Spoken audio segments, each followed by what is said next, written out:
ಅದನ್ನ ಬಿಟ್ಬಿಟ್ಟು ಯಾರೋ ಪುಡಾರಿಗಳಿಗೆ ಪೋಲಿಗಳಿಗೆಲ್ಲ ಇಲ್ಲೆಲ್ಲ ರೌಡಿ ಶೀಟರ್ಗಳಿಗೆಲ್ಲ ನೀವು ಕುಮ್ಮ ಕೊಟ್ಬಿಟ್ಟು ನೋಡ್ಕೊತೀನಿ ನಾಡಿ ಅಂತ ಹೇಳಿದ್ರೆ ಯಾರೋ ಜನ ಪುಣ್ಯಾತ್ಮರು ಮಾತಾಡ್ತಿದ್ರಂತೆ, ಮಹಾನ್ ಬವರು ಹೇಳ್ತಿದ್ರಂತೆ. ಇಲ್ಲಿ ಕುಮಾರಸ್ವಾಮಿ ಅವ್ರನ್ನ ಆಡುಗಟ್ಟಿ ಕೇಳ್ಬೇಕು, ಏನ್ ಕೇಳ್ತೀರಿ? ನಿನ್ನೆ ನೋಡಿರುವ ಕುಮಾರಣ್ಣ ಅವರು, ಕುಮಾರಣ್ಣ ಹತ್ರ ಇದ್ದವರಲ್ವ ನೀವು? ಕುಮಾರಣ್ಣ ಹತ್ರ ತಮ್ಮ ಬೇರೆ ಬಯಸ್ಕೊಂಡಿಲ್ವಾ?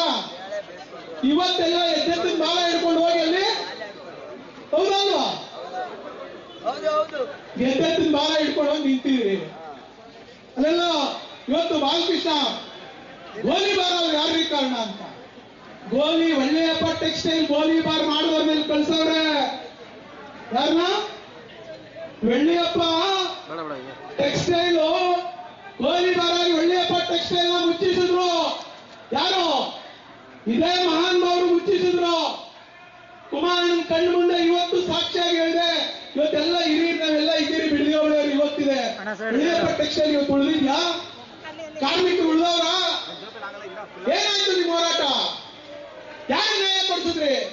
ಆ ಕಾರ್ಮಿಕರು ಗಾರೆ ಕೆಲಸ ಮಾಡ್ತಾವ್ರೆ, ಕೂಲಿ ಕೆಲಸ ಮಾಡ್ತಾವ್ರೆ, ಹಸ್ಕೊಂಡು ಕಟ್ಕೊಂಡು ಹೆಂಗಸರು ಮಕ್ಕಳು ಎಲ್ಲ ಇವತ್ತು ಬೀದಿಗೆ ಬಂದ್ರು. ನೀವೇನ ಆದ್ರೂ ಅವ್ರಿಗೆ?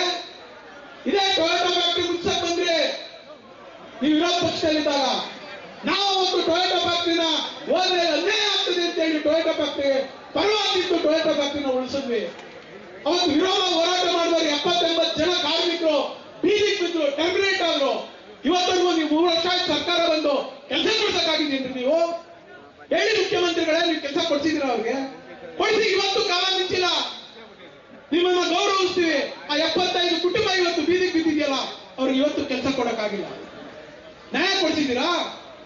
ಇವತ್ತು ಇಲ್ಲಿ ನಮ್ಮ ರೈತರನ್ನ ದಾರಿ ತಪ್ಪಿಸ್ಬೇಕು, ನಮ್ಮ ರೈತರನ್ನ ಅಗಲಕಂಡ ಬಾವಿಗೆ ರಾತ್ರಿ ತಳ್ಳಬೇಕು ಅಂತೇಳಿ ಬಂದು ನೀವು ಇಷ್ಟೊಂದು ಕುಮಾರಸ್ವಾಮಿ ಅವರು ಮೌನ ಆಗಿದ್ದಾರೆ.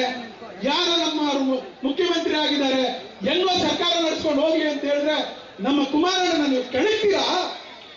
ಪದೇ ಪದೇ ಯಾರ ಕೈಲ ಮಾತಾಡಿಸಿ ಕೆಳಗಿಸ್ತೀರಾ ನೀವು? ನಮ್ಗೇನ್ ಮಾತಾಡಕ್ ಬರೋದಿಲ್ವಾ? ಸುರೇಶ್ ಬಾಬು ಅವ್ರಿಗೆ ಮಾತಾಡಕ್ ಬರೋದಿಲ್ವಾ? ನಮ್ಮ ಎಮ್ಮೆಲ್ಲೆಗಳಿಗೆ ಮಾತಾಡಕ್ ಬರೋದಿಲ್ವಾ? ನಾವೆಲ್ಲ ಬಾಯಿ ಬೀಗ ಹಾಕೊಂಡ್ಬಿಡ್ತೀವಿ ಅಂತ ತಿಳ್ಕೊಂಡಿದ್ದೀರಾ? ಇಲ್ಲ, ಯಾರು ಬಾಯಿ ಬೀಗ ಹಾಕೊಳ್ಳೋರಿಲ್ಲ. ನೀವೇನಾದ್ರೂ ಇವತ್ತು ಬೈರ್ಮನದಲ್ಲಿ ಒಂದೇ ಒಂದು ಸಣ್ಣ ಅಹಿತಕರ ಘಟನೆ ನಡೆದಿದೆ, ಇಡೀ ರಾಜ್ಯದಲ್ಲೇ ನಮ್ಮ ಕಾರ್ಯಕರ್ತರು ಎತ್ತಿ ಕುಡಿತಿದ್ರು, ನೀವೆಲ್ಲೋದ್ರು ಗಿರವಾಗ್ತಿದ್ರು, ನೀವೆಲ್ಲೋದ್ರು ನಿಲ್ತಿದ್ರು. ಹುಷಾರ್, ನಮ್ಮನ್ನ ಕೆಣಕಕ್ ಬರಬೇಡಿ. ನೀವು ಮಾಡ್ತಾ ಇರ್ತಕ್ಕಂಥದ್ದು ಮನೆ ಹಾಳು ಕೆಲಸ, ರೈತರು ಮನೆ ಹಾಳು ಮಾಡ್ತಾ ಇರೋ ಕೆಲಸ. ಈ ಕೆಲಸಕ್ಕೆ ಮನೆ ಹಾಳು ಕೆಲಸ ಮಾಡಕ್ ಕೊಟ್ಟಿರ್ತಕ್ಕಂಥವ್ರು ನಿಮ್ಗೆ ಎದುರ್ತೀವ ನಾವು? ನಿಮ್ಗೆ ಎದುರ್ತೀವೇನ್ರಿ? ಎದುರುವಂತ ಜನ ಅಲ್ಲ ನಾವು. ನಾವ್ ಇಲ್ಲೇ ಹುಟ್ಟಿ, ಇಲ್ಲೇ ಬೆಳೆದು, ಇಲ್ಲೇ ನೀರು ಕುಡಿದು, ಇಲ್ಲೇ ವಿದ್ಯೆ ಕಲಿತು, ಇಲ್ಲಿಂದನೇ ಸಾಮ್ರಾಜ್ಯ ಕಟ್ಕೊಂಡು ಹೋಗಿರೋರು. ನಾವ್ ಯಾರಿಗೂ ಎದುರುವಂತ ಜನ ಅಲ್ಲ. ದಯಮಾಡಿ ನಿಮ್ಗೆ ಇವತ್ತು ಕೂಡ ಈ ವೇದಿಕೆ ಮುಖಾಂತರ ಮಾನ್ಯ ಮುಖ್ಯಮಂತ್ರಿಗಳೇ, ಈ ಭಾಗದ ಒಬ್ಬ ಮಾಜಿ ಶಾಸಕನಾಗಿ, ಒಬ್ಬ ಮುಖಂಡನಾಗಿ ನಿಮ್ಮನ್ನ ನಿವೇದನೆ ಮಾಡ್ತಾ ಇದ್ದೀನಿ. ಇವತ್ತು ಕಾಲ ಮಿಂಚಿಲ್ಲ. ನಿಮ್ಗೆ ಕೆಲಸ ಮಾಡಕ್ಕೆ ಈ ರಾಜ್ಯದಲ್ಲಿ 10 ಕೆಲಸ ಅವೆ, 100 ಕೆಲಸ ಅವೆ. ಒಳ್ಳೆ ಕೆಲಸ ನೀವು ಮಾಡಿ, ಒಳ್ಳೆ ಹೆಸರು ತಗೊಳ್ಳಿ, ನೀವೇನ್ ಬೇಕಾದ್ರೂ ಮಾಡಿ.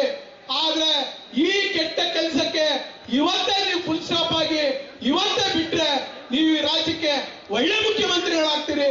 ಇಲ್ಲ ಅಂದ್ರೆ ಇಡೀ ಶಾಪ ನಿಮ್ ಸರ್ಕಾರಕ್ಕೆ, ನಿಮ್ಮೆಲ್ಲ ಪರಿವಾರಕ್ಕೆ ಈ ರೈತರ ಶಾಪ ತಟ್ಟದೆ ಬಿಡಲ್ಲ ಅನ್ನುವಂತ ಮಾತನ್ನ ಹೇಳಿ, ಈಗ ಬೇರೆ ನಮ್ಮ ಯಾರಾದ್ರೂ ಮಾತನಾಡೋಗಿದ್ರೆ ನಮ್ಮ ರೈತ ಮುಖಂಡರು, ಕೇವಲ ಕುಮಾರಣ್ಣವ್ರು ಮಾತಾಡಕ್ ಮುಂಚೆ ನಾವು ಸಮಯ ಕಾಯ್ತೀವಿ ಅಂತ ಹೇಳಿದ್ವಿ. ನಾನು ಇನ್ನೊಂದು ಮಾತು ಹೇಳ್ತೀನಿ, ಮುಖ್ಯಮಂತ್ರಿಗಳೇ, ನೀವು ಬರ್ಲಿಕ್ಕೆ ನಿಮ್ಗೆ ಆಗ್ಲಿಲ್ಲ ಅಂದ್ರೆ, ನಿಮ್ ಶಾಸಕರು ಬರ್ಲಿಕ್ಕೆ ಆಗ್ಲಿಲ್ಲ ಅಂದ್ರೆ, ನಿಮ್ GBD ಅವರು ಬಂದು ಕೇಳಿ ನಾವೇನ್ ಯೋಜನೆ ಮಾಡ್ತಾ ಇದೀವಿ, ಎಷ್ಟು ಜನ ರೈತರು ಒಪ್ಪಿಗೆ ಕೊಟ್ಟವ್ರೆ ಅಂತ. 80% ಅಂತ ಹೇಳ್ತೀರಲ್ಲ, ಅವ್ರ ಹೆಸರು, ಸರ್ವೆ ನಂಬರು, ಯಾವ ಊರ್ನವರು ಅಷ್ಟು ಅನೌನ್ಸ್ ಮಾಡ್ಬಿಡ್ಲಿ ಈ ವೇದಿಕೆಯಲ್ಲಿ. ಅವ್ರು ಅನೌನ್ಸ್ ಮಾಡ್ಬಿಟ್ರೆ ನಾವು ಅವ್ರ ಕೈ ಮುಗಿದ್ಬಿಡ್ತೀವಿ, ಶರಣರಾಗ್ಬಿಡ್ತೀವಿ ಅವ್ರಿಗೆ. ಕಳಿಸಿ ನಿಮ್ಮ GBD ಅವ್ರನ್ನ. ಪಾಪ GBD ಅಧ್ಯಕ್ಷರು ಬರಕ್ ರೆಡಿ ಇಲ್ಲ. GBD ಅವರು ಪಾಪ ಬರ್ಲಿ, ನಮ್ಗೆ ಏನು ತೊಂದರೆ ಇಲ್ಲ. ಇಷ್ಟನ್ನು ಹೇಳಿ ಬರುವ ನಮ್ಮ ರೈತ ಹೆಣ್ಮಗಳು ಏನೋ ಮಾತಾಡ್ತೀನಿ ಅಂತಿದ್ದಾರೆ. ಒಂದೆರಡು ನಿಮಿಷ ಮಾತಾಡ್ತಾರೆ, ದಯಮಾಡಿ ತಾವೆಲ್ಲ ಸಹಕಾರವನ್ನ ನೀಡಿ.